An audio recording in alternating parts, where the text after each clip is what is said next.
অনেকেই আছেন কেউ মাংস পছন্দ করে না, আবার কেউ মাছ পছন্দ করে না, কিন্তু সবাই কিন্তু ডিমটা অনেক পছন্দ করে। তার মধ্যে রায়ানের বাবা একজন যে কিনা মাছ একদমই পছন্দ করে না। তো তার জন্য আমি কিভাবে ডিমটি ভুনা করেছি সেই প্রস্তুত প্রণালী তোমাদের সাথে শেয়ার করব। তো চলো কিভাবে রান্না করি। প্রথমে আমি ডিমগুলো সিদ্ধ করে নিব। তো তার জন্য আমি কিছুটা লবণ দিয়ে দিচ্ছি, এতে করে ডিমটা ভালো মতো চোকলাটা ছিলা যাবে। অনেক সময় দেখা যায় যে ছিলতে গেলে সমস্যা হয়, ছিলে না, ডিম শুদ্ধ উঠে আসে খোসার সাথে। তো এইভাবে কিন্তু খোসাটা সুন্দর করে উঠে যাবে। এই যে দেখো কি সুন্দর উঠে গেছে। তো ডিমগুলোকে আমি একটু কেটে কেটে দিচ্ছি, এর কারণে মশলা সুন্দর করে ঢুকবে। সবগুলো ডিম আমি ছিলে নিয়ে এরকম করে নিব, যাতে করে মশলা সুন্দর করে ঢুকবে। তারপরে কিন্তু তেলের ভিতরে আমি পেঁয়াজ কুচি আর কাঁচামরিচ ভেজে নিয়েছি। এখন আমি একটু পানি দিয়ে দিব কষানোর জন্য।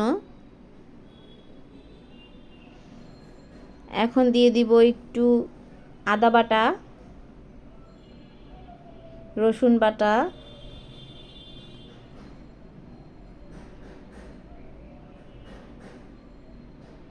লবণ পরিমাণ মতো, মরিচের গুঁড়া, হলুদের গুঁড়ো দিয়ে একত্রে আমি ভালো করে মশলাটা কষাবো। আমার কষানো কিন্তু হয়ে গিয়েছে।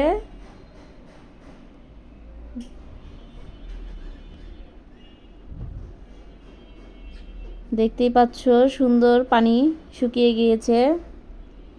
তো এই পর্যায়ে আমি ডিমগুলো দিয়ে ভালো মতো রান্না করে নিব।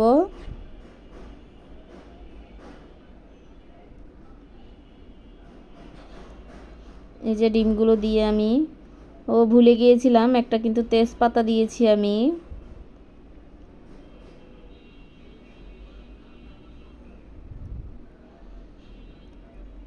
ফাইনালি ডিম কিন্তু হয়ে গেছে, দেখো তেল উঠে গেছে। তো এই পর্যায়ে আমি নামিয়ে ফেলবো। তো হয়ে গেল মজাদার ডিম ভুনা। এভাবে কিন্তু তোমরা করতে পারো বাসায়। আমি যেভাবে করলাম সেটাই তোমাদের সাথে শেয়ার করলাম। তো আমি ভাত খেয়ে দেখাই কেমন মজা হলো।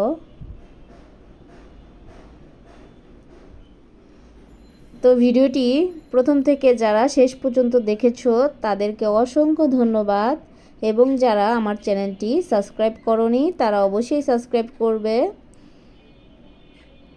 তো সবাইকে আল্লাহ হাফেজ, তোমরা ভালো থাকো, সুস্থ থাকো, আর নতুন ভিডিওর জন্য অপেক্ষা করো।